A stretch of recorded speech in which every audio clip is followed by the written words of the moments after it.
Good evening, everyone. Hope you can hear me in the far reaches of the room. I'm Bill Brown with Brookings Mountain West.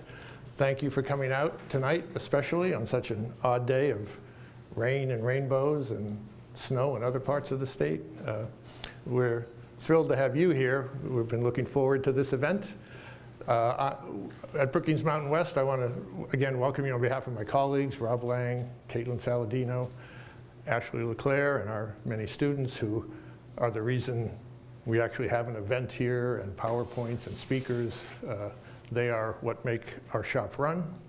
So I hope you enjoy tonight's program and be a part of the program when we have our Q&A session at the end. We're here in Greenspun Hall, and as you can see, thanks to our colleagues here, we're recording the event. It'll be up on our website in a few days, as will the PowerPoints. So you'll be able to refer to any of the statements or data points. Do not hurt yourself trying to record everything that's said or shown. And I always like to thank our donors who make this possible, including Barrick Gold Corporation, Wolfgang Puck Enterprises, and Mr. Tom Kaplan, who's here tonight, Brian Greenspun, and others. So with that, let me just say that if you have a program, we're not into long introductions tonight, so that's all spelled out in the program. But we'll have a presentation from our colleague Richard Reeves, and then Jenny Schutz will give her presentation, and then we'll segue right into a panel discussion and have some time for your Q&A.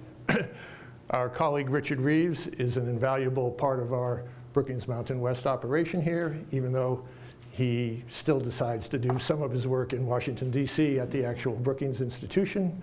Richard is a senior fellow at Brookings. He heads a project at Brookings where they're looking at the middle class nationally, who's in the middle class, who's not, who's climbing into it, who's falling out of it.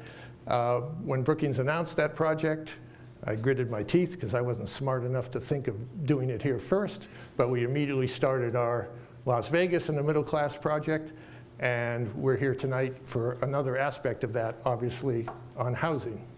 So with that, Richard, can I invite you to come on up?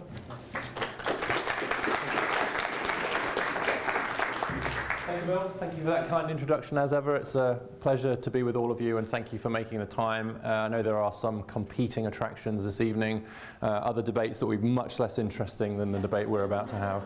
Certainly less focused on housing policy. There's been a bit of housing policy discussion in the primaries, and Jenny's written significantly about that, and I'll mention that in a moment. So I'm going to just briefly motivate some of the work we're doing in the Future of the Middle Class initiative, which, as Bill mentioned, I direct at Brookings, and then why housing has become part of the work that we're doing, why we see housing as so important, and then I'm going to introduce and hand off to my colleague, Jenny. So, as Bill said, I'm director of this initiative, which is called the Future of the Middle Class Initiative. So basically, the future of the middle class lies in our hands. It's all up to us, which is a heavy responsibility for us to be thinking about.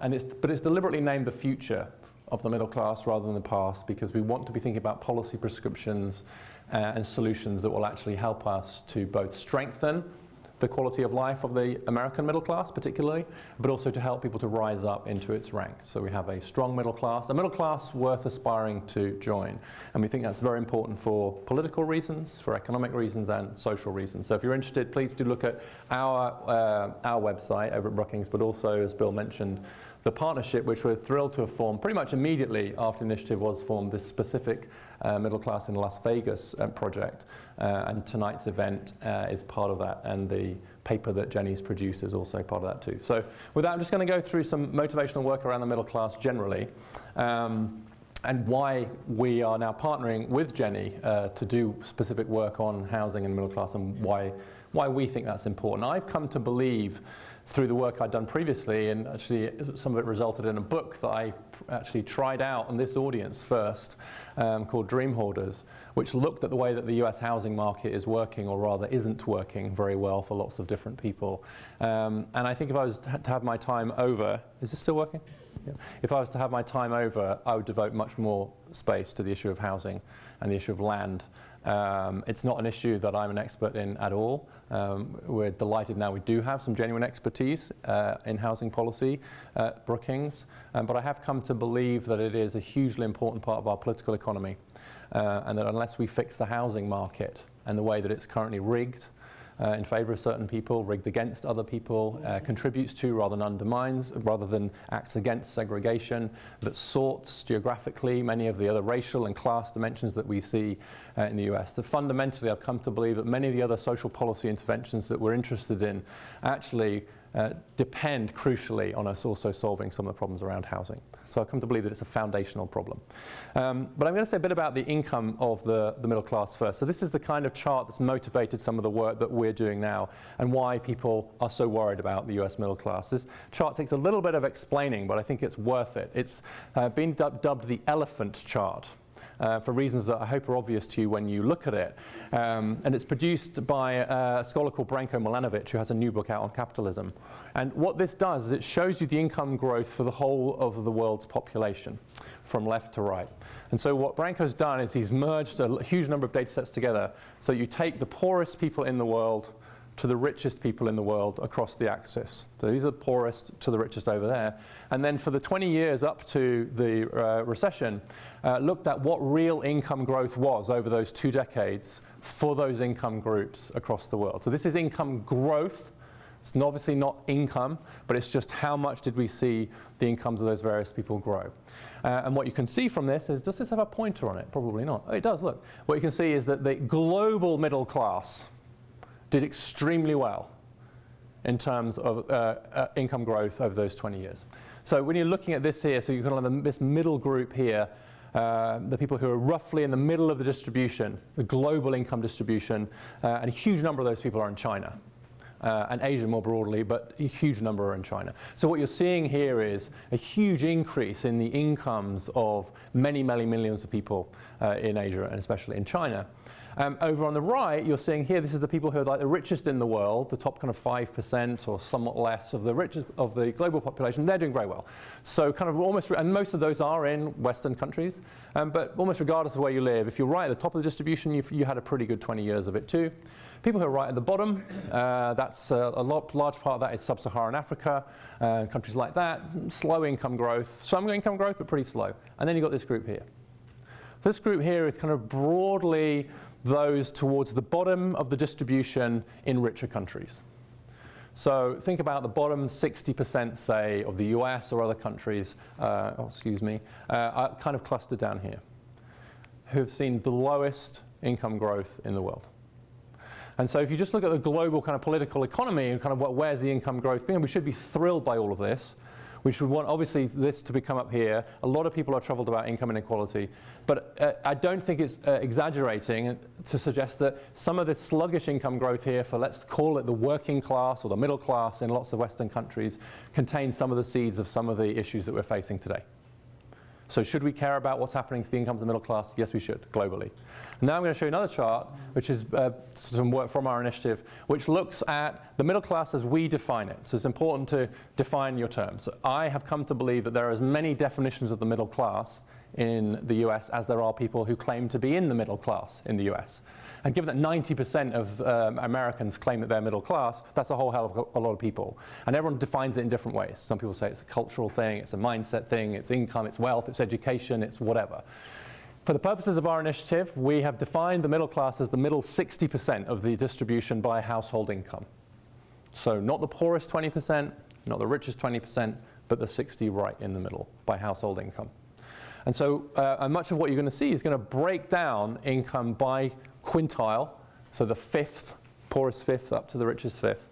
But what this chart does is it takes the middle class income growth at 79.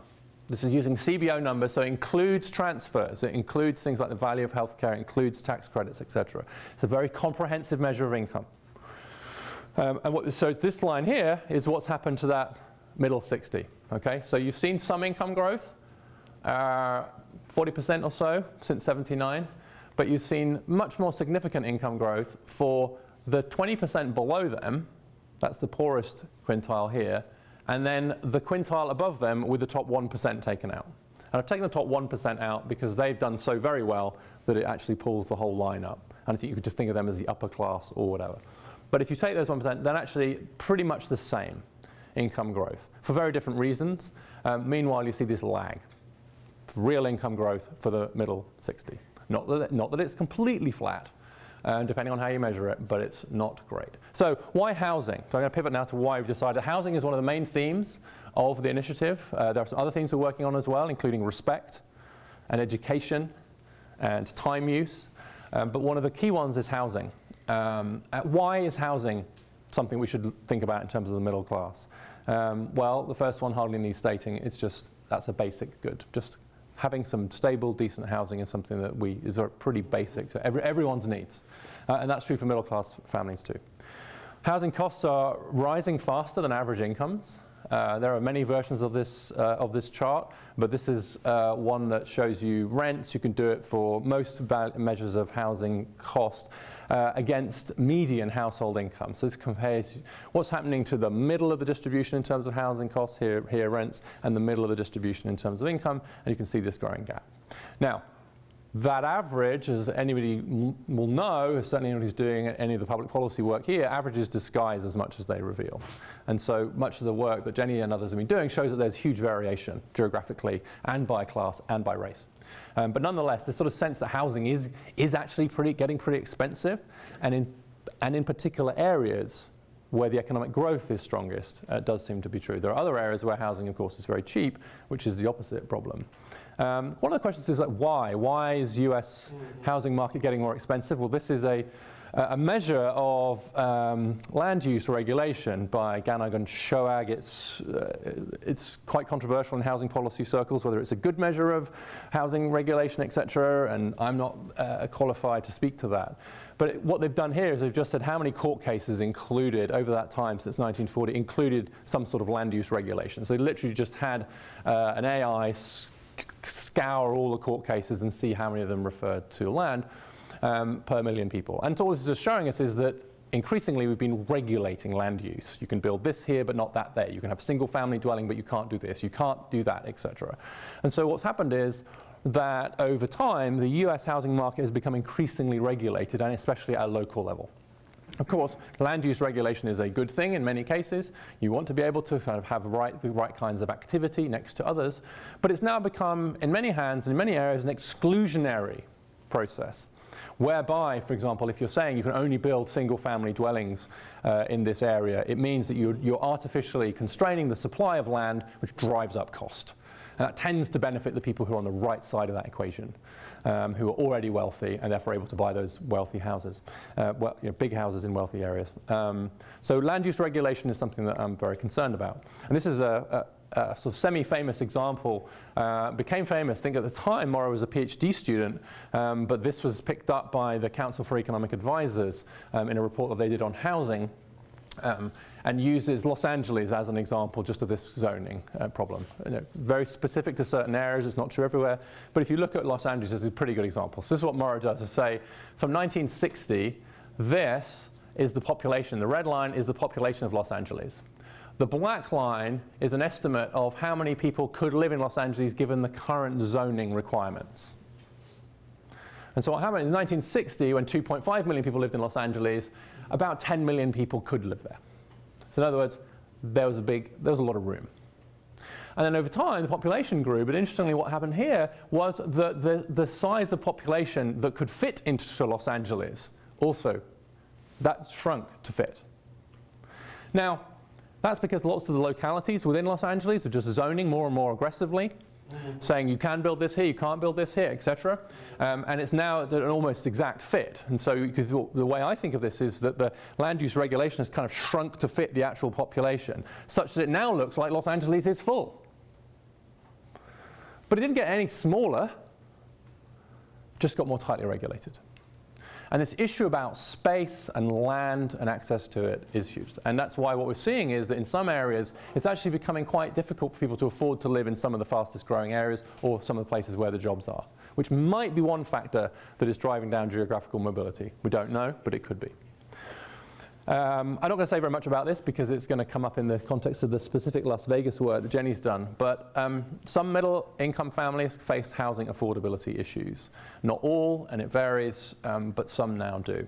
What this does, and again, this is quintiles, and many of the charts that are going to come up, Jenny's using some too, we'll use this formulation of using income quintiles. It's just a very convenient way for us to break down the income distribution by saying, here's the poorest 20%, the next 20% up to the richest 20%. So we take the income distribution and just divide it up into equally sized slices, quintiles.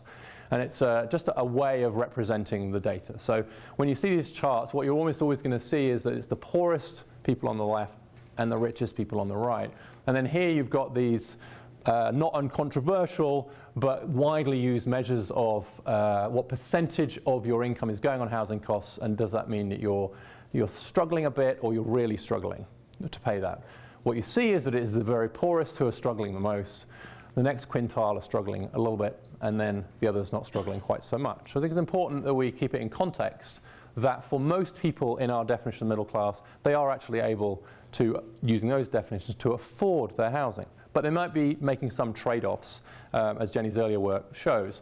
And again, here I'm just drawing from Jenny. I should say that if you're a fellow at Brookings, what you do is you produce high-quality original research for policy impact. If you're directing an initiative at Brookings, you work with fellows who do that, and then you present their work as if it was your own. But because Jenny's here, I have to actually say it's Jenny's work. If Jenny wasn't here, I'd just be saying, here's some work I did earlier. And what Jenny's work does is it looks at which households are most crowded and which have the most space by whether they have kids and the ages of it. And then by low-priced metros versus high-priced metros. So what this does, this is now looking at whether the metros are poor metros or expensive metros, etc. The takeaway from this, there's a lot of bars here, is essentially that especially in the expensive metros, you're having to kind of cram yourself in order to be able to live in those places. If you're in cheaper metros, and especially if you're a bit older and you don't have kids, you've got a lot of space. And it's even true actually in more expensive metros too. And so there's the way I thought of it when Jenny first presented, said, well, we just need to get all of these people to give up all their room to all of these people.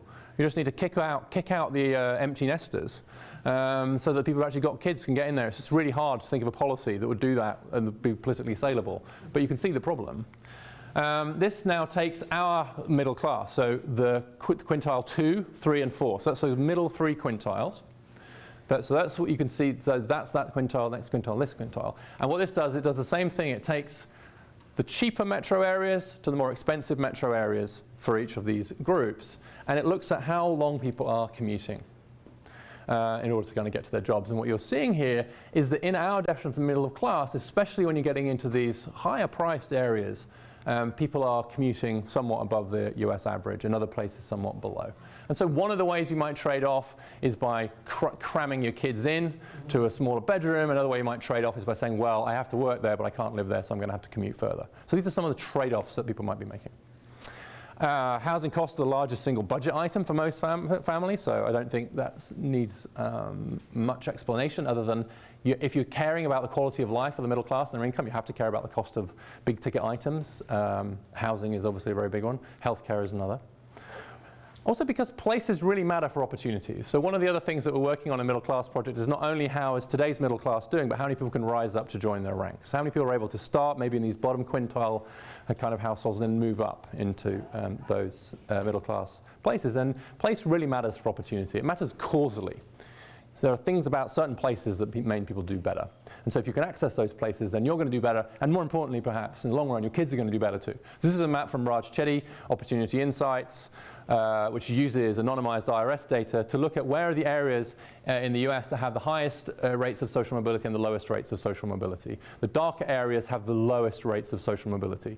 So the darker the color, the harder it is to move up the income ladder by comparison to your parents. The lighter, the better. And you can see there's a strong historical pattern here, and there is in fact a strong racial dimension to this too. But then you can zoom in, I won't do it here, but if you go to Opportunity Insights, they have a map called the Opportunity Atlas, and you can go by census tract level. You can see how people are doing in different places. And we now know that those places really do have a big effect on where you end up. So the reason why housing might matter is not only in and of itself, but because where your house is determines where you're living. That sounds like too obvious a statement to say, but that means it's like where your kids are getting educated, the streets that they're on, the opportunities that are available to them, the transit that's nearby, etc.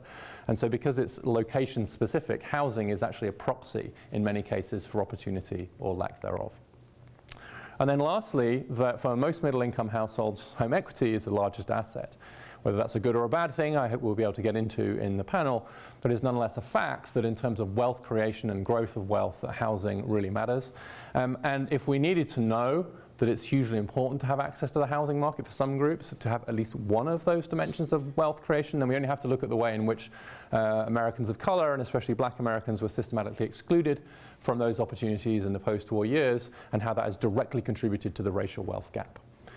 Whereas whites were explicitly subsidized to get onto that wealth creation ladder, black Americans were systematically and deliberately excluded, and therein lie the roots of at least some of the wealth gap that we see today. So it's hugely important in terms of wealth building, so we care about that too. And home ownership, and again back to quintiles, is hugely related to household income. So again, we've got all 5 now, poorest to the richest, and you can kind of see that the top 2 quintiles are above average in terms of home ownership rates. That's pretty high here, up into the sort of 70% rate. But you see a significant proportion of our group of interest are homeowners, and so the value of those homes is hugely important to them.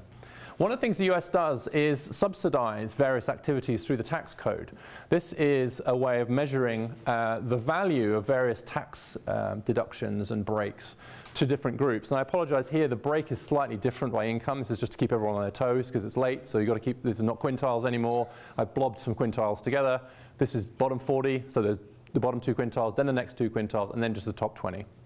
And this is back in 2003, so this is before the Trump tax reforms took effect. But the basic message here is that with the exception of some of the sort of tax credit type measures, which do help this middle group quite a bit, the vast bulk of the benefits of tax deductions go to the top 20%. You know, hence, thanks Uncle Sam signed the rich. And here you can see mortgage interest. That's now less valuable, thanks in part to the changes from the Trump tax administration, which actually cuts back on mortgage interest deduction. But nonetheless, you are still seeing a significant amount of money going into the US housing market in ways that preference those with money.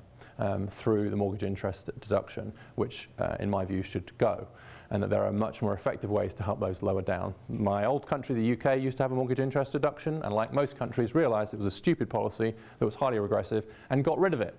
The US hasn't got there yet. And that's even more important because of the trends in wealth. So I said that home equity is a hugely important aspect of wealth creation. And we've also kind of shown that right now we actually subsidize the wealth creation of the rich much more than others. So I've pointed out mortgage interest, but there are capital gains tax, etc. Are other ways in which we subsidize asset building for those who have money.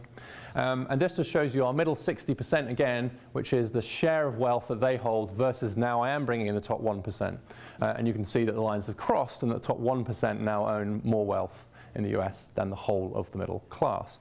And so there's issues of wealth disparities and how they interact with the housing market are even more important. So that's a very, very brief overview of why we care about it from the point of view of the middle class. And now I'm going to introduce my colleague Jenny Schutz, who's a fellow in the Metropolitan Policy Program and who spends currently half her time working specifically with the Future of the Middle Class initiative.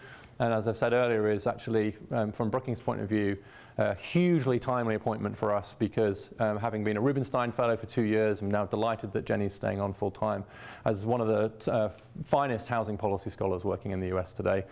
Sparing your blushes, but it's true, and a great time to have Jenny. And Jenny's just published a paper with our partnership with Brookings Mountain West and associated materials, and she's going to be presenting some headline findings from that now. So please welcome my colleague Jenny.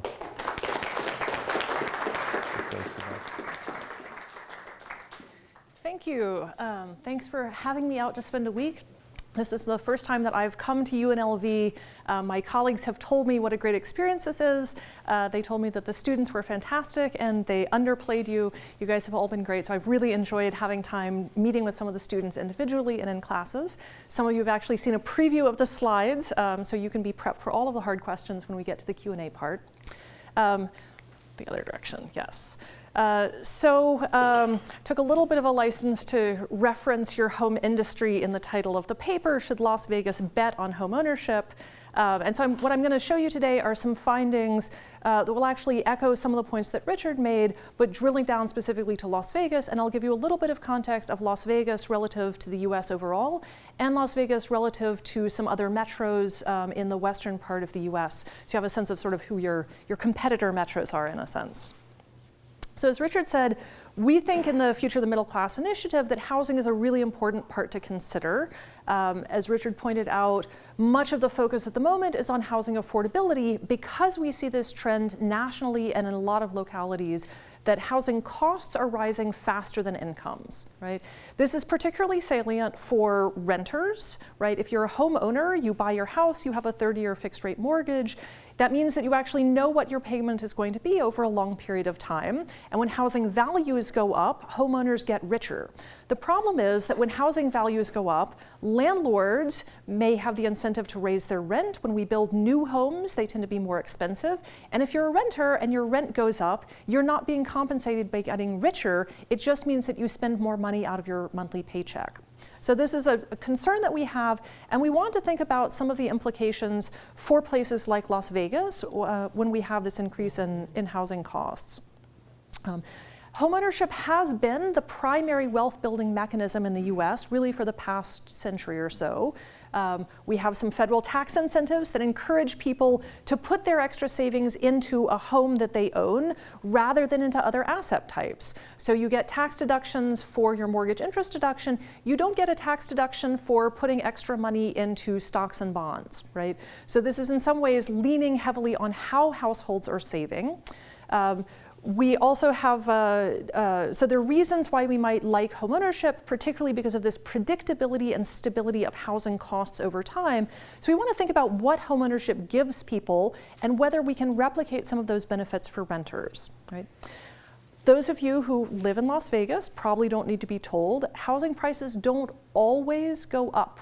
Sometimes they go down, and sometimes they go down by a lot. Right? And this is important to remember. All kinds of financial investments are risky.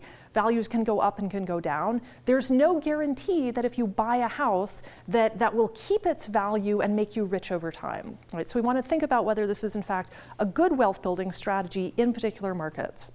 So I'm going to show you some slides that show you pictures of what's been going on with housing affordability and with homeownership rates in the Las Vegas metro. And then we'll talk about what some of those trends imply for individual financial stability. So this is taking us all the way back to the early 1990s and showing us what's happened to housing prices in the US and in Las Vegas, which is So if we start at the beginning of the time period, this is showing the change year over year in housing prices. And you can see that the US in the black line and Las Vegas in the orange line are tracking pretty closely up through about the early 2000s. So housing values were going up roughly at the rate of inflation. People are building some equity in their homes. Then in the early 2000s, housing prices in Las Vegas went up by a lot. Right? This was the housing boom, and the country overall was seeing an increase in housing values. Part of this was driven by things like the increase in regulation, so housing became more valuable because of that. Some of this is on the demand side, but what we see here is there's a sharp divergence that Las Vegas sees much bigger increases during the boom period than the US. And then housing prices start to slow more, and we get into the Great Recession.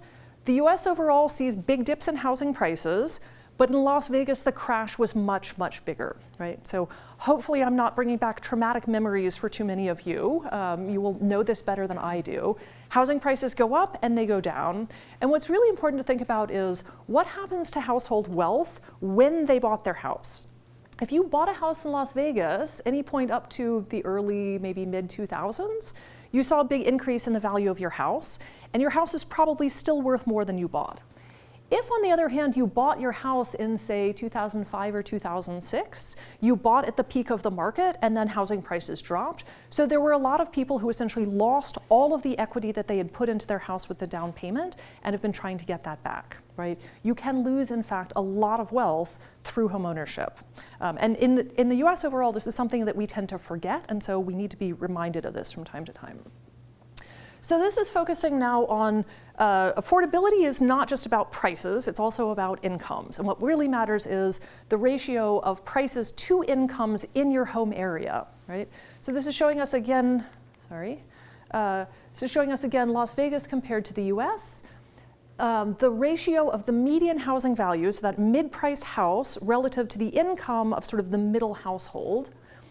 Housing prices have been going up faster than incomes in the US overall, but much faster in Las Vegas during this boom period. We tend to think that a ratio of about 3 to 4, so house values about 3 times annual household incomes, are affordable for people to purchase a home while still spending about 1/3 of their income on housing costs. So Las Vegas got very out of whack in the boom years. Housing values of 6 times annual income means it's going to be pretty hard for people to buy. They came back into line, and now we're increasing again, right? So this is sort of the pinch that people are feeling now. It's a little bit more expensive to buy a house if you're a renter and moving to the area. We see a little bit of a different pattern with rents, and this is pretty important actually. So rents, so this is showing the median rent relative to the median household income. And these have also been increasing over time, but notice that you don't have the dip that we had in prices. So prices dropped in absolute terms and relative terms. Rents never went down relative to incomes in the Great Recession. So if you are a renter, you have only seen the cost of housing relative to your income go up over this time period, right? And some of this is during the Great Recession, a lot of homeowners lost their homes to foreclosure. They still needed someplace to live. So they were pushed out of their house and they became renters. So Las Vegas saw this big increase of people who had been homeowners into the rental market that kept rents higher during this time period. So renters have really never gotten a break during this time. One of the implications of rents taking a bigger bite out of your monthly paycheck is it's harder for you to save money towards a down payment. Right? So renters transitioning to homeowners have to have extra money every month to put aside until they can buy a house. It's harder and harder to do that. I'm seeing a lot of nodding from the students. This is something that you guys are feeling in your gut, right? This is very similar to the graph that Richard showed you for the national picture. This is looking at the share of monthly income that households spend either on rent or the mortgage. And this is just for the Las Vegas metro area. So we've taken all the households in Las Vegas, divided them into these 5 buckets by income. And what you can see here is that for both owners and renters in the poorest 20%, they are spending over 60% of their monthly income on housing costs. 60% of your monthly paycheck goes to the rent or the mortgage before you've bought the first bag of groceries or put gas in your car, right? This is a really unstable situation. Very few people are able to continue paying that without either falling behind on the mortgage or cutting back on other things like food and healthcare, right? So this is a bad position to be in. Even among this sort of group of moderate income households in the second quintile, both renters and owners are spending above the 30% that HUD says is a manageable share to spend on your housing costs. And it's worse for renters than it is for homeowners, right? By the time we get up into the middle quintile here, they're below 30%, although they're getting closer to it. So again, this is not an issue. If you are a wealthy household, if you are upper middle class or even middle class, you can afford decent quality housing in Las Vegas. But for people in the second quintile and particularly the bottom 20%, this is really taking a bite. So I'll show you now a set of comparison metros. So I wanted to pick some metros that were also in the West, in part because Western metros have this more volatile pattern of housing prices. These are also places that have similar kind of land availability. Most of these have a somewhat similar regulatory regime. And these are roughly similar in size, although they do vary somewhat. So this is showing you housing costs as a share of income just for renters, since renters are sort of the more cost-burdened group. And you can see declining from Riverside, California. So California is expensive everywhere. Riverside is one of the cheaper parts of California, and renters there are still paying over 30%. But Las Vegas is second, right? Las Vegas is becoming more expensive over time, particularly for renters. Your neighbor to the north, Reno, is doing better. So renters there are paying under the 30% among this middle class group. And you can see Salt Lake City is the cheapest of the group of metros here. So this is telling us something about how much money people are spending on their housing costs. Now we want to think about what's happening to homeownership rates during this time period. Comparing the US to Las Vegas, at the beginning of the time period at 2000, Las Vegas had a lower homeownership rate than the US overall, right? There are lots of things that play into this. We know that people are more likely to become homeowners later in their life, so the age structure, Las Vegas is a relatively young metro. It also depends on the labor market structure. This is a place where a lot of people come for a period of their life to go to school or to start their career, but if you don't think you're gonna stay, you may not buy a house, right? So there are reasons why Las Vegas may have a lower homeownership rate in general. See similar trends during the early 2000s, more people are buying homes. The Great Recession hits. Las Vegas takes a bigger hit in homeownership than the US overall because it had more trouble with foreclosures. So there were a lot of people who were homeowners who lost their homes during this time period. Las Vegas was one of the hardest hit metros in the country, as a matter of fact. But then after the Great Recession, during this recovery, homeownership has stabilized in the US, and actually the last year, this stops in 2017, the last year or two, homeownership has been creeping up in the US overall. Las Vegas is still heading downwards, right? Let's unpack that a little bit more. We can break out homeownership separately by race and ethnicity. As Richard pointed out, there have been historic policies by the federal government, actions by individual lenders and realtors that have made it very hard for particularly African Americans and to a lesser degree Latinos to become homeowners. So systematic barriers to homeownership.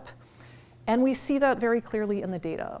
So whites and Asian families are homeowners at higher rates and have been this entire time period. They saw dips during the recession but have recovered to basically their pre-recession levels. Starting in 2000, Latinos in Las Vegas were homeowners at about 45% or so, so considerably below white and Asian households. Increased, there were a lot of people buying their first time home, big decrease, steep decrease during the recession, and continuing downwards afterwards. African Americans, even more so, starting at below 40%, and now the homeownership in Las Vegas is under 30% for African Americans, right? Latinos are the biggest, are the fastest growing group within the Las Vegas metro, and so when this homeownership rate drops, that drives the overall metro homeownership rate down. Okay. All right.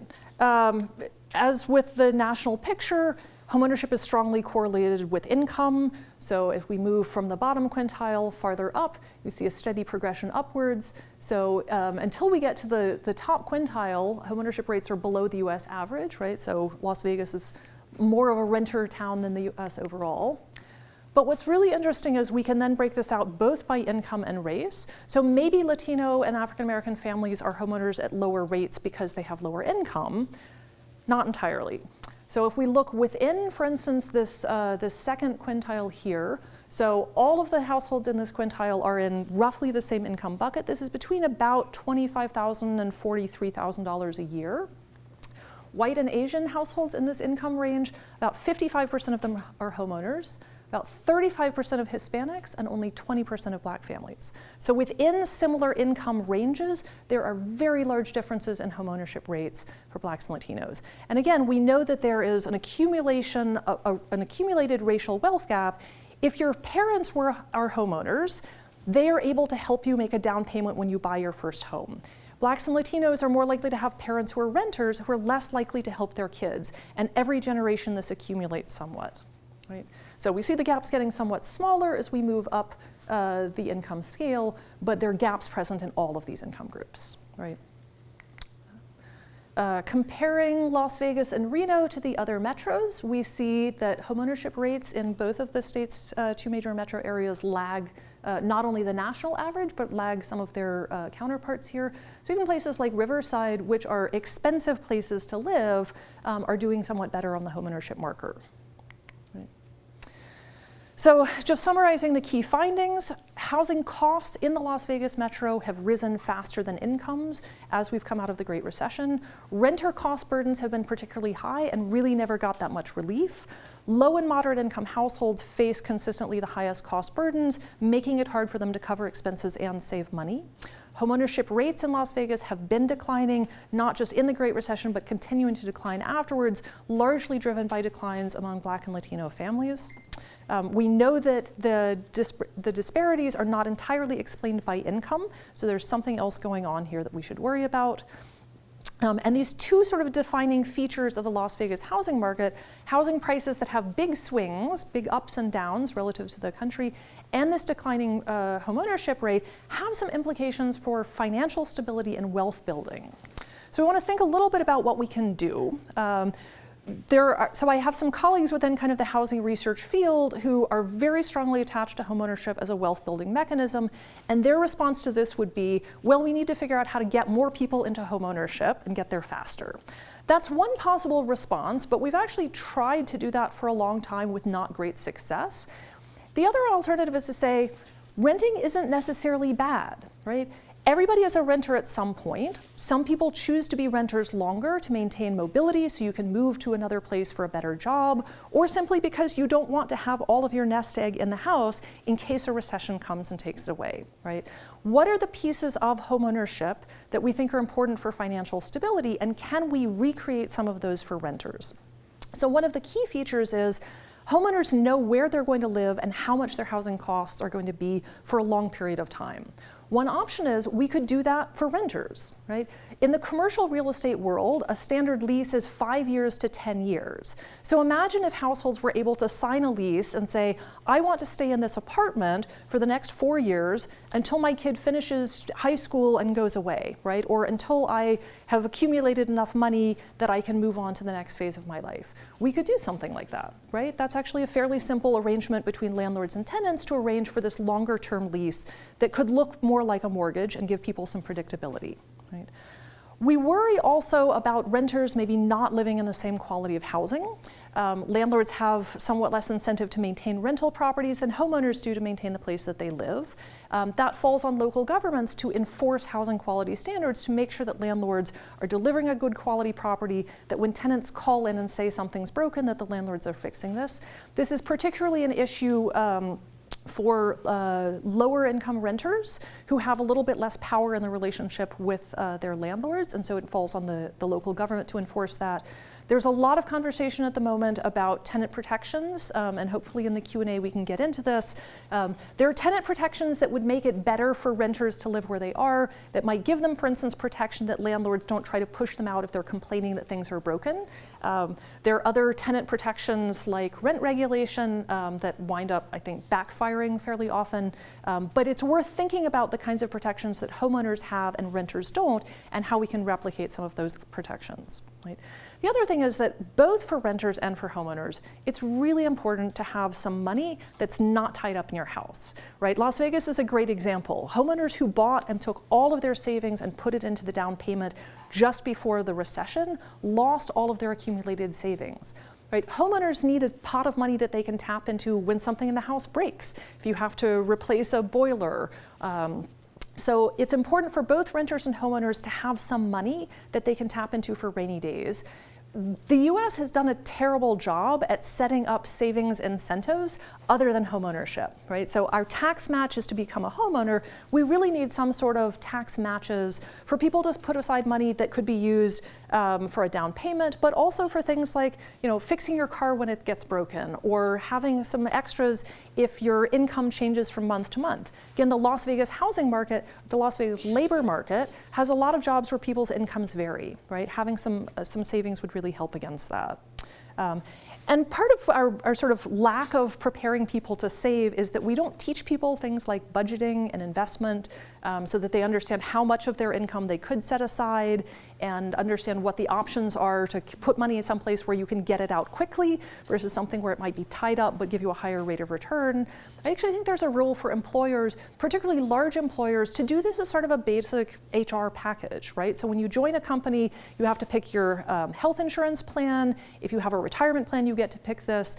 It would be a great time to sit down with employees and say, let's bring in a financial planner and talk about what your investment options are to help people think about, do you want to have money saved up that's available 5 years from now and put that in something that's a safer investment versus something that's a retirement investment, which is a different vehicle altogether, right? So this is something that we don't even have to rely on Congress or the governor to do. This is something that we can start doing in the private sector, just working individually with employers. So I will leave that there. Yes. I'm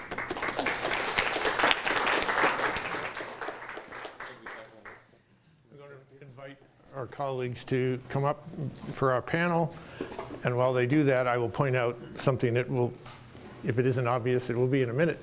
Our colleague Rob Lang was unable to join us tonight, but I am proud to announce that, if you don't tell him this, but we traded up. And our colleague Karen Danielson is here. Karen's an associate professor. Since her bio isn't here, I want to tell you a little about her. An associate professor in the School of Public Policy and Leadership here in Greenspun College. She also will be the editor of a new journal that will be published out of this college called Opolis, which is a journal, an international journal on metropolitan and suburban studies. So it will help us do a lot more research on Las Vegas and metros in the region. She's had more than 20 years of experience, not just in academia, but she's worked at the National Association of Home Builders and the Urban Land Institute. So I look forward to her reactions to what we just said. And with that in mind, can I put you on the spot? Not put you on the spot, Karen, but a sort of a first reaction to what you heard. Are there some things about Las Vegas that ring true to you here, or some things that don't? Oh, absolutely, but there's obviously things that, being on the ground, that you wouldn't necessarily see in all those national statistics. And other local data sources that would inform a little bit more. And one of the things that I got out of that is, obviously it's not just that there's a difference in house prices, and that there's one thing you didn't mention too much is about the supply relative to demand. One of the things we have a problem with here, at least in the last 5 or 6 years, is that supply is not meeting demand. And that's because as incomes are even rising somewhat, there's been kind of a stalling of actual house production. And part of that is twofold. Obviously, a lot of people were underwater, so their credit was completely obliterated. And people are still recovering from that. The other thing is that banks actually restricted how many mortgages they were making, because they just did not want to take on any risk anymore because of all the foreclosures that they were taking on at that particular time. And at the same time, builders didn't have credit to build additional houses. And related to that is that they stopped building houses on spec, which is why you saw all of the spikes in housing. They were just building hand over fist. So all those things together kind of have conspired against both either having a supply that would make things, enough supply that would make housing more affordable, while at the same time kind of meeting demand and making it kind of equalized. The other thing, and I get called every year on this, is that we're not building enough affordable housing on the other side. So while you were talking about rent, rent has not gone down, vacancy rates have gone down, and every affordable housing unit has at least I think down here it's around 3% vacancy rate. Up in Reno it's close to 0. So that's not helping either. And we're not building all that much. In fact, we've been losing affordable housing units, like about 1,000 of them over the last couple of years.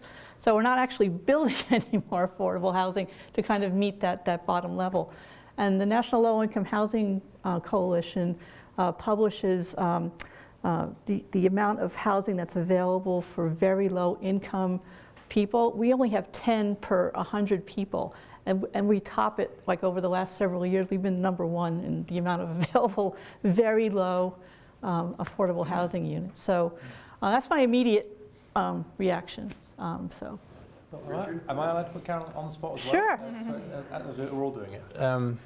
The race story in terms of home ownership, one of the most striking findings that we saw, I think, was the fact that home ownership rates haven't stabilized post-recession for, it didn't look like it anyway, for black families in Las Vegas. They're continuing to trend downwards. I'm just interested to know what your take on that is, because although both Jen and I referred to the fact that there have been deliberate acts of public policy, obviously I was in Charlotte yesterday, and there are many houses in Charlotte that still have on the deeds that the house can only be sold to someone who's Caucasian. Now it's not enforceable anymore, and there was a move to actually keep them on the deeds as a memory. So there are quite a lot of places where that historic legal systematic discrimination is very clear and visible on the maps. That's less true of Las Vegas just because it's so new and it is a bit more mixed, and yet you see that really sharp, I shouldn't say it's sharp, but the failure to stabilize again for black households. Any response to that? I think that's complicated because one of the things I've noticed with like equal opportunity housing is that the newer the area on a global scale, there's less discrimination just because the housing's newer and they've been subjected to equal opportunity and fair housing laws.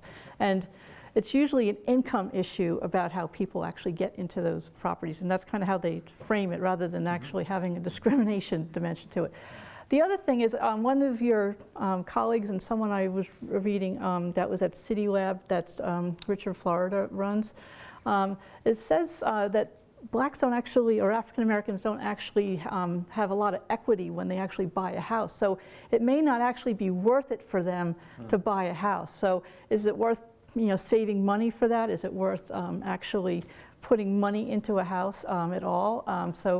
I think the paper said there's like a 48% difference between equity for African Americans and particularly white people. Yeah. So it may not actually be worth it for people in some areas.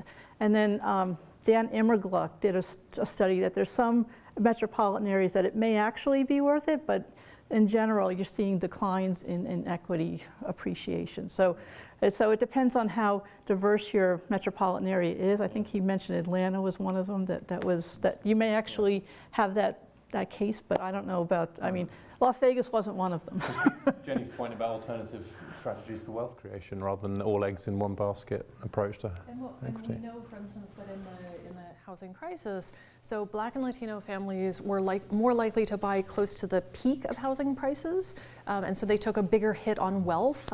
There were just huge amounts of wealth erased because people didn't own their homes long enough in the boom beforehand. And during the housing boom, there was, of course, a massive amount of subprime lending. Black and Latino families were targeted for subprime loans, even if they could have qualified for prime loans. So they were more likely to experience foreclosure because the loan terms were unfavorable. Plus, there wasn't as much documentation requirements, so it was a lot easier. I mean, money was just flowing everywhere. So one of the things that's really hard to convey to people who don't sort of know the history of mortgage lending is, at almost every step of the process, there was outright discrimination, there was redlining, racially restrictive covenants. Then we went to the world of subprime lending, and there was targeting of loans, generations of accumulated wealth gaps that hinder people being able to put down a down payment, and then taking advantage of the fact that if you don't have enough of a down payment, then you have less favorable loan terms. And so the deck really has been stacked. I mean, for generations, the deck has been stacked against Black and Latinos to become homeowners in a way that they can build wealth. I wouldn't mind, I just want to add one other thing. You're talking about down payment is probably the biggest obstacle from what I'm seeing from what you were presenting. Nevada's actually started a program about 2014 where it's mostly workforce housing, but for people who make under $98,000, they can actually, it's a program called Home is Possible, where they're actually giving down payment assistance up to about 4% of the value of the house. And it's forgivable depending on if you're a veteran, you got better terms, or teachers. And it's like between 3 and 5 years where they'll forgive the down payment. And then you actually have a low, veterans get a below market interest rate loan, and teachers get a pretty favorable loan.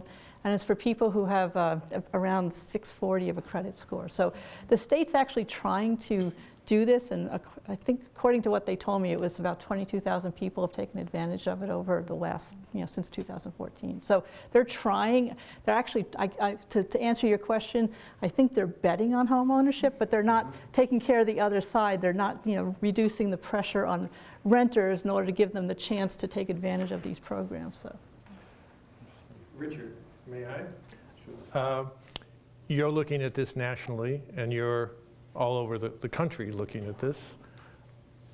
And every city you go to, every city is unique, right? And we got problems, and you don't understand us and all that. But in your work, are there any things you're seeing in other parts of the country that might work here that we should look at? I'll speak to that, to the general point, but I think certainly Jenny, I think, will be better placed to speak to some specific local experiments. We've just done a joint conference with the Minneapolis Fed because of what Minneapolis are doing and so on. And I do think that the way I try to think about it is that are there lessons to be learned from certain metro areas in terms of their approach without ever assuming that that's the right answer for your metro? Because it's very clear, and again, some of the previous work that Jenny had done shows that the kinds of problems you face in different areas are just very different for different groups of people. And so the need to be tailoring your specific approach to say, what's our problem? And how do we address that? And then say, how have other people addressed that problem? Rather than saying, here's how you fix housing for a city. That's the general point. But I think that even behind all of that, the two things that I would say, and again, I offer this for response as much from my colleagues as much as anything else, just striking me as not a housing policy expert, that seem to be consistent are a housing market that's working reasonably effectively because it hasn't got gummed up with too much regulation, too much land use regulation. So just something that resembles a market actually seems to be pretty good in terms of the supply side. Obviously there's a demand issue in many places too, but just the supply side of the housing market is pretty gummed up in many cities. And so that's not true everywhere, but those places just have a look at the supply side. See if you can get the market to just work a bit better. Because if you can, then that means you have to do a lot less of the kind of targeted workforce housing stuff or a specific group for this here or a tax credit for teachers who moved here less than 5 years, whatever. You end up sort of fiddling. That sounds too pejorative, but you end up sort of trying to sort of have these very specific policies that really would be better solved by just having a healthier market that wasn't just so kind of rigged. So I think that's not true everywhere, but that's a kind of common thing. And the second thing is this wealth gap issue. The wealth gap both reflects and reinforces the housing gap. And so finding other ways to, as Jenny alluded to, I think, around individual development accounts, or there's talk about baby bonds now, or some sorts of wealth transfers which you could use to get on the home ownership ladder, or you could use it as a down payment on a rental, or you could use it to buy a car, or you could use it to go towards your pension. But so actually, I think if we think about housing in the context of wealth, then that might lead us to some policies which are not on their face housing policies, like wealth transfers into individual development accounts, but will have impacts on the housing market. So those are the two themes, I would say, that emerge, but I wouldn't go any further than saying anything prescriptive. But I'm sure that Jenny can weigh in on this. You know lots of cities. And I will say, you guys should give yourselves credit for what you're doing well. You are not a heavily regulated market compared to California, compared to much of the East Coast. Las Vegas may not be building as much as it should to keep up with demand, but you're getting a lot closer than many other parts of the country. So you have still been building at scale, fairly compactly moving out into the suburbs. But Las Vegas is building a lot more housing than many other parts of the country, and so that's good. You could build more. Less than we did in the 90s, and we had stable prices. Yeah, and some of it's also not just how much you're building, but what kind of housing you're building and where you're building it. So Las Vegas, on a couple of the measures that Richard showed, crowding and commutes, Las Vegas is actually doing better than most of the rest of the country. So you do not have high rates of crowding compared to other large metros. You don't have particularly long commutes because it's compact, so you're sort of bounded by mountains. So everybody feels like they spend too much time sitting in traffic, but not that many people in Las Vegas are driving an hour or more one direction to get to work, right? So those are actually good things. Some things to keep in mind. So Minneapolis is essentially experimenting with the idea of diversifying single-family neighborhoods. I think is probably the best way to think about this, that no longer are we going to have neighborhoods that are only single-family or only apartment buildings. And this is really important for sort of access to opportunity. A lot of the exclusively single-family neighborhoods are places that have traditionally had the best schools. They've had safer streets, they have parks. So what we want to do is make sure that renters And families of different income all have access to neighborhoods with amenities and with high economic opportunity.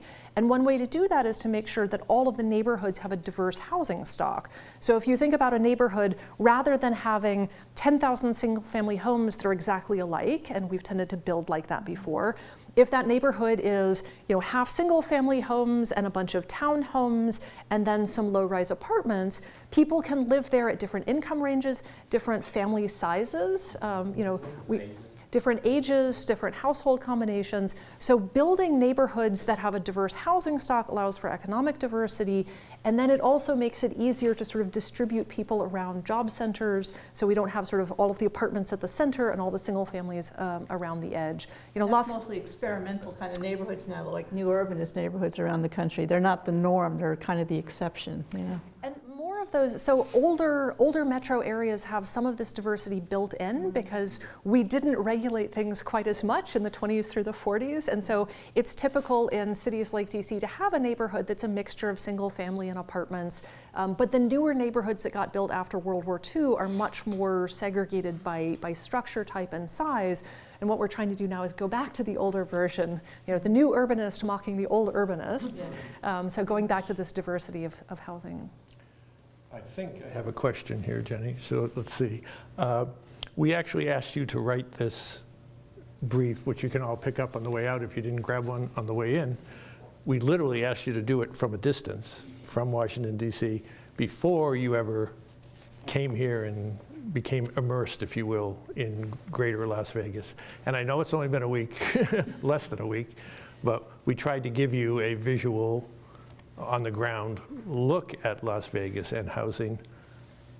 Just your reactions. Did surprises or things that gave you a shiver? Yeah. So the scale of new development that's still going on here is very impressive. Coming from the East Coast, where we sort of build in 200 units at a time, you guys are still building a lot of houses, and that's great. I wish more places were building at scale. There could be more diversity of housing types in these larger communities, but that's a big step in the right direction. You gave me guys a little bit of a tour of the downtown, the actual city of Las Vegas, as opposed to unincorporated Clark County. And it's great to see that there are some new housing developments coming up, some apartment buildings being built in the downtown. That's important for the city to have a vibrant urban core. It's also important to have access to jobs so that people aren't quite so car dependent. That is one of the things that Las Vegas, I think, is going to struggle with, is you've got these built-in land uses that are very car-centric, going back and adding public transit. I took the 109 bus yesterday from campus up to the Fremont Street experience. You have buses that run. They take a while to get you places. They're an interesting experience, but running more buses is something that would be helpful. One of the obstacles, again, to economic opportunity, if you live in a car-centric city, you have to have a car to get to work on a reliable basis. That's an extra monthly expense that people in places with good transit systems don't have to have. Sorry? Why? The outer areas have to change. What we build in the outer areas. Yeah, so thinking about ways that you can make it feasible to live in Las Vegas and get from home to work in Las Vegas without having to have a car. And particularly given that you've got a lot of jobs that don't have standard 9-to-5 work days, public transit needs to run 24 hours so that people can get to their jobs and home from their jobs at all times of the day. So I think that's going to be really important to keeping the economy functioning. For people who don't want to drive or have physical limitations on driving, that would make the city a more attractive place. All right, let's get to some questions from the audience. And the only requirement is that your question actually be in the form of a question. Start right here, then you, sir. The question is for Dr. Schutz with regard to land use regulation. You seem to discuss the concept as a good thing, that if we don't have too heavy regulation, that's going to do well, at least for the supply side. Do you think that it's worthy for city ordinances to frame the scope of their regulations so that they tie into issues like transportation, sprawl, sustainability, essentially, if they can just prioritize those goals to make ordinances as opposed to just making ordinances? How would you tell them to do that? That's an excellent point. We don't want cities to get rid of all of their land use regulation because these do serve important functions, particularly around planning, right? So it's supposed to be an act of thinking about what do you want your city and your metro area to look like in the future, and how do we write regulations that guide us towards that? How do we write regulations that make it possible to build both apartments and homes and townhomes in the same community instead of prohibiting that? But also, how do we encourage more of the new housing to go in places close to jobs, along major bus corridors? So there are definitely ways to write the zoning to think about this and sort of encourage the right development, to encourage more of the residential developments to have some commercial that's close by so people don't have to drive to get to the grocery store even. One of the challenges with sort of having a region-wide framework that works, especially around transit, is that you've got a bunch of different communities. So the city of Las Vegas, Clark County, the city of Henderson all write their own zoning. They're metropolitan planning organizations that help them coordinate, but it's always a little bit of trouble getting them to talk to each other and play nice. But it's really important, and obviously groups like Brookings Mountain West, to bring people together to talk about this and think about what can the region look like, what should the region look like, and how are the communities fitting into one another's plans to get to a better outcome. Can I just add something to that, Bill? I think this issue about governance is hugely important, and the scale. So you have a different scale of governance around land use than you do governance around transit, say, or economic development, and they don't align. They're not coterminous, and so that creates all of these many of the problems that we're seeing here. But I think this conversation, the question underlines the point about transit, and think about all of these things together, because we can't think about density or land use regulation absent thinking about transit. So SB 50, I always get the number wrong, the California one, was specifically about more density around transit hubs, or more density around, so in Charlotte they're zoning around the light rail or wherever, because you know you can have more density when there's transit there, and so you build the two together. Absent that transit, it's hard to zone around the transit, and so these things do all go together. But as I said at the beginning, the trouble is the person making decisions about that is not the same person making decisions about that, and so how you get the governance right. The governance of housing policy strikes me as one of the biggest problems of all, actually. We've been having difficulty getting like at least light rail through. Bus rapid transit is not as difficult, but for some reason they don't want to make the capital investment for that much money for light rail, which is an issue here. Yeah. Sure. Yeah, 2 points that I'd like you to address, if you could, with your research. Your counterpart, Dr. Andre Perry, came here last spring and spoke a little bit about the devaluation of assets in Black communities. And I'd like to see if you can address that in terms of maybe the chart that we just saw, in terms of how it has been going negative in the Black community, and I'd like to see if you can see if there's a tie to that. The second one is low-income housing tax credits have been the primary source of building affordable housing, especially for the lower income population, very low income populations. There doesn't seem to be another source of capital available for the development of affordable housing, and I'd like to see if anyone on the panel can address maybe things that they've seen around the nation of other types of capital and funding sources outside of the 9% tax credits or the 4% credits and bonds, of how affordable housing kind of gets built. So to your first point, for those of you who haven't read Andre's work, and you should, he's looking specifically at what housing prices are like in majority Black neighborhoods compared to majority white neighborhoods, and finds that homes in majority Black neighborhoods are systematically valued less, so they sell at a lower sales price. And that plays directly into, if not the declining homeownership rate, the racial wealth gap. So even when Black families can buy a house, they haven't built as much wealth because the house doesn't appreciate as much over time. And it was particularly unfortunate that there was a lot of wealth lost in Black neighborhoods and Black communities during the Great Recession. People who even were able to hold on to their homes and not go through foreclosure saw the value of their assets decline. So Andre comes from Pittsburgh, and so he comes from a city where housing values are relatively low, housing vacancies are a bigger problem, and so it's more of an issue of trying to stabilize neighborhoods. So the fact that housing values are low in Black neighborhoods is problematic for people who own homes. I spend most of my time working in very high-cost areas where, in a sense, lower property values is good because it's more affordable, right? So the flip side of this is lower values are good for renters, they're bad for homeowners. Part of my focus on, we really need to think about ways of building wealth other than homeownership. The solution to increasing the value of homes in Black neighborhoods is, in a sense, getting people to value Black neighborhoods more, but that also makes those neighborhoods then out of reach for renters who want to transition. If we worry about just ways to build wealth for households, whether they're homeowners or renters, then that becomes less important. So some of this is sort of, if I had a magic wand that I could wave to get rid of racism in the housing market, I would do that in a heartbeat, but we don't have policy levers that do that. We do have some policy levers that can help people build assets in other ways. Remind me of your second question. The issue of low-income housing tax credits Yeah. being the sole capital source. Yeah, for I mean, development of housing. at the federal government level, that's probably going to continue to be the primary, if not the only source. A lot of cities are putting aside money into a local housing trust fund.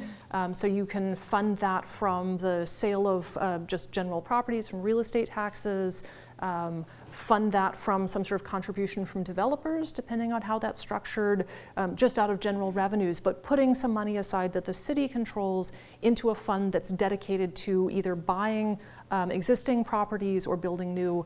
We'll say that in places where construction is expensive, which is almost everywhere, if there are existing apartment buildings that can be bought and preserved as affordable in the long run, your subsidy dollars go a lot farther. One of the problems with the tax credit, you can use the tax credit to acquire existing properties, but it's structured so that there's a much bigger benefit for developers to build new stuff. I would like to see the rules change so that we spend our tax credit dollars acquiring existing properties so that we just get more units out of it, rather than sort of this bigger subsidy to create fewer units. I'd like to add to that. The other problem with tax credits is that they expire after 10 to 15 years, depending. And the problem after that is that you can sell them as market rate housing. So if states don't have any kind of housing preservation money to make sure that those units stay as affordable, I mean, that's another way you're hemorrhaging, affordable units like that. And the other thing is that you're finding a lot of social policy is the only thing you can do these days is fund it through the IRS, which is you can't have big housing programs anymore. You can't have any other kind of social programs. They do it through the tax system because that's palatable, because it's considered capitalism to subsidize through those kinds of things. And then I forgot what I was going to say, but anyway, so the tax system is not the best way to do that kind of thing. Oh, I know the other thing I was going to say. There's not, the other thing you can do is really give incentives for and teaching businesses, developers, on how to structure their business to actually take advantage of things like low income, because it's a really, really labor intensive big learning curve on how to do those kinds of businesses. And for instance, in this state, there's like one big housing provider that does that, Nevada Hand, and there's not very many. They're usually pretty small operations. So just to get yourself going in that business, there's not enough infrastructure to actually teach people to use that as their sole business model. Or to make and also make partnerships with other local nonprofits to do that kind of thing too. So there's ways to do it. We just don't. Not enough people are interested in that as a business because it's really hard, actually. Yeah. Okay. So, how has the rise of short-term rentals like Airbnb affected housing? That's a really good question. There's not a lot of research on that right now. That's a question that's hard to pin down, in part because we don't track Airbnbs all that well. So it's difficult to sort of know what's a short-term rental that really is a homeowner who's out of town for a week and just renting it out for some extra cash. The bigger concern is that people are buying apartments or condos and purely renting them out. So we're sort of taking existing units out of the stock of long-term rentals and turning it into short-term rental because it's pretty profitable. We don't know how big that is in most markets. My guess is that in Las Vegas, there's a pretty strong demand for Airbnbs. But it's difficult to sort of know how much that's distorting the rental market. I would say if we are able to build apartments, if developers can build apartments and there's demand for long-term rental housing, they will build that. In some senses, the Airbnb market is actually a reflection of problems in the hotel market. Not really an issue in Las Vegas, but in a lot of cities, there just aren't enough hotel rooms for tourists, or there aren't hotels in places that tourists want to stay, right? So one of the advantages of Airbnb is you can stay in a residential neighborhood that feels a little bit more like you live there. That's because most cities won't allow hotels to be built in those neighborhoods. In European countries, it's more typical to have kind of small-scale hotels scattered in residential areas, and then you have less pressure to have this short-term rental market. I was also reading, I don't remember the name of the town, but that there are some cities that are actually banning Airbnb, especially where they have very low vacancy rates, because they just don't want those units taken out of the housing stock. So I don't know if it's not an overall trend, but it's something that cities are looking at where there's affordable housing problems. Sure, Richard, did I generally hear you say like more density in middle income housing? More density, generally, yes. So to premise it, I'm in the land business in Las Vegas since I graduated UNLV. Been fighting density for more density forever because it's directly tied to land prices. And I'm called a greedy capitalist pig. But in effect, the more density you're saying could be better? But, well, it depends. I mean, better for whom? Better for the society. 10 units to the acre instead of 5 or something like that. So my basic starting premise is yes, more density is good, period. Even if you leave aside issues around affordability and transit and so on, it's better for the environment. I mean, the more densely we live together, then the less we drive and the less carbon emissions, and we live more efficiently. Cities are great. Dense cities are great for the planet.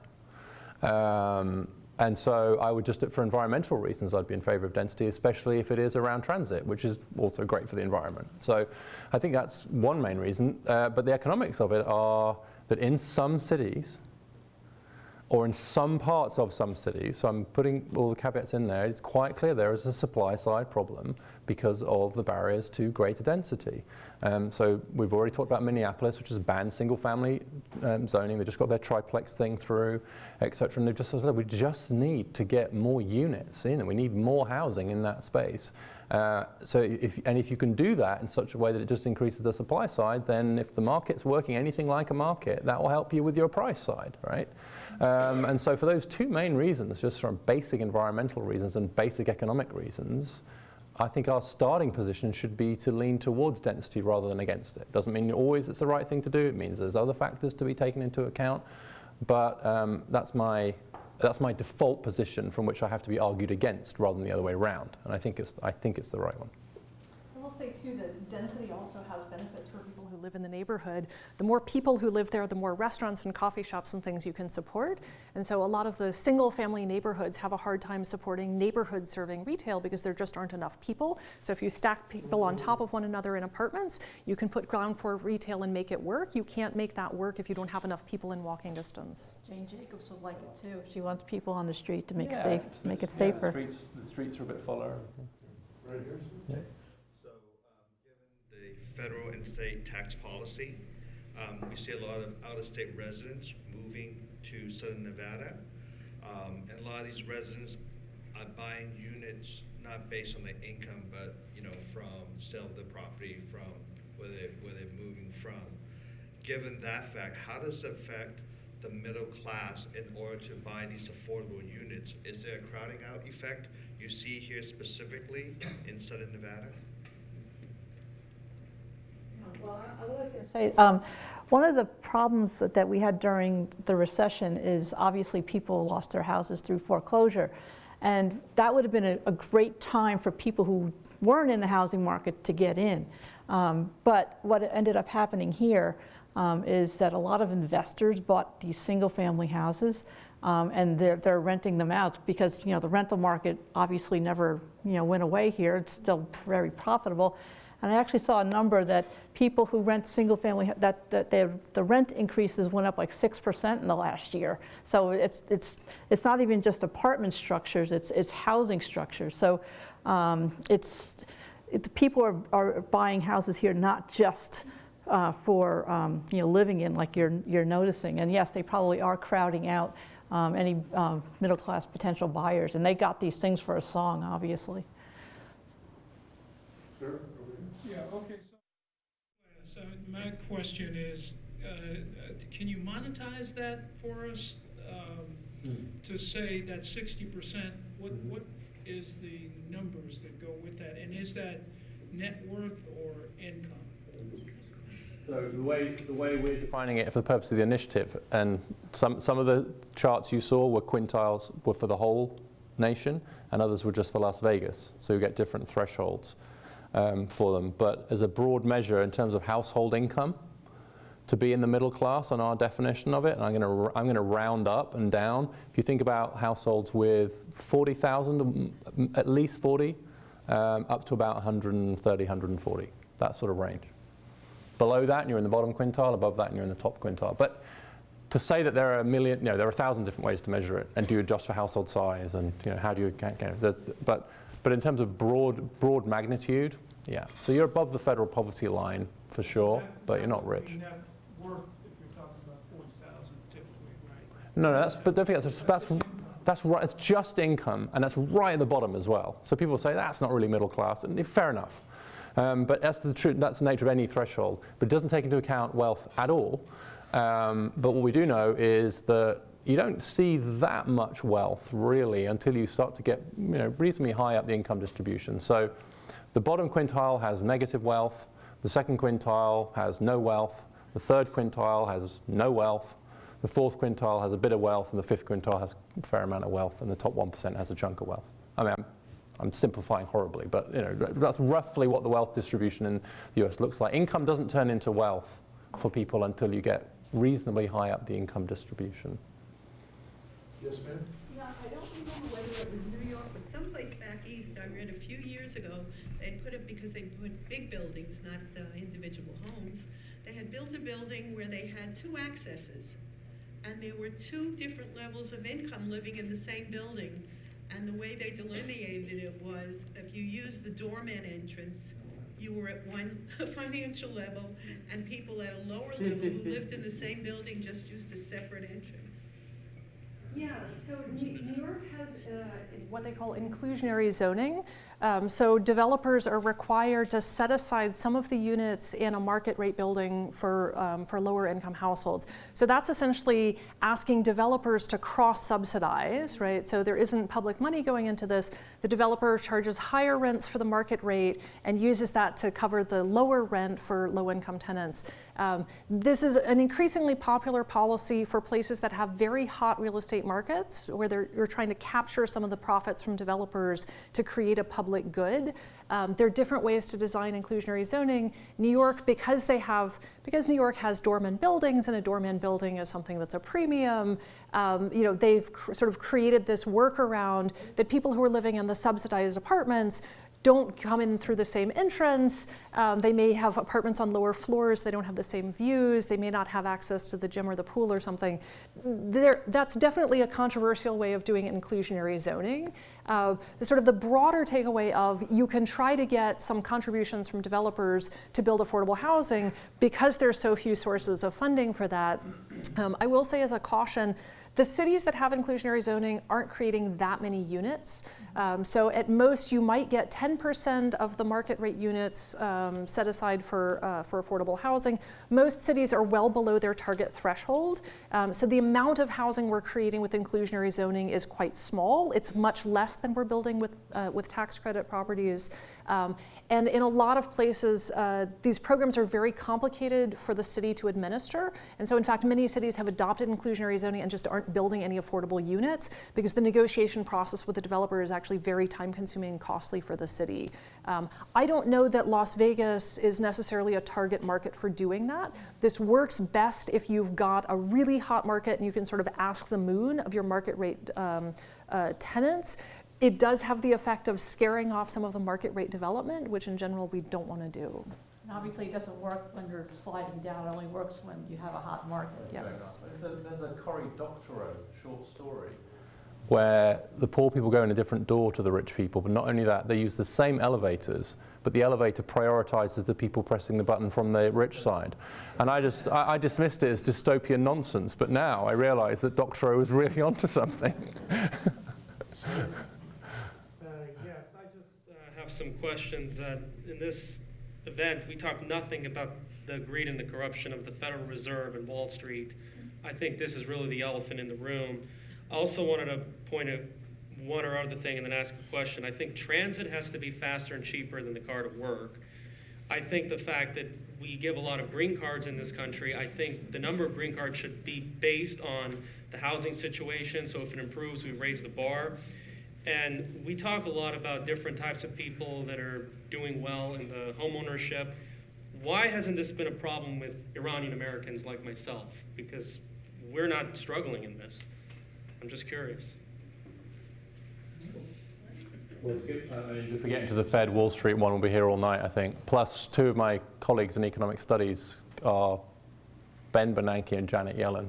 So, and this is being recorded. So, but I think you've asked a big question about political economy, which I think we couldn't possibly do justice to in this time. So, I take the spirit of the question, but I think on the others, my colleagues will be much better placed anyway. I will say that immigration and the housing market have some interesting relationships. Among other things, the construction labor force is pretty heavily immigrant. And one of the, in addition to land use regulations holding back supply, since the Great Recession, we have not had enough construction workers. That's sort of a complicated question, partly due to immigration, partly also because there was sort of a period of time nobody built anything. And so a lot of the senior construction workers retired and got out of the business.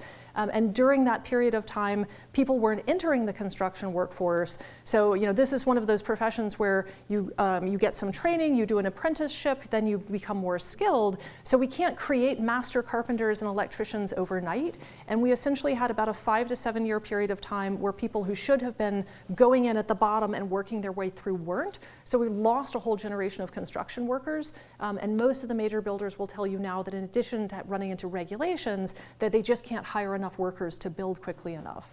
And then you have to pay them and it costs more because you have to. Time for one more. Sure. To me, housing affordability is a symptom of economic mobility.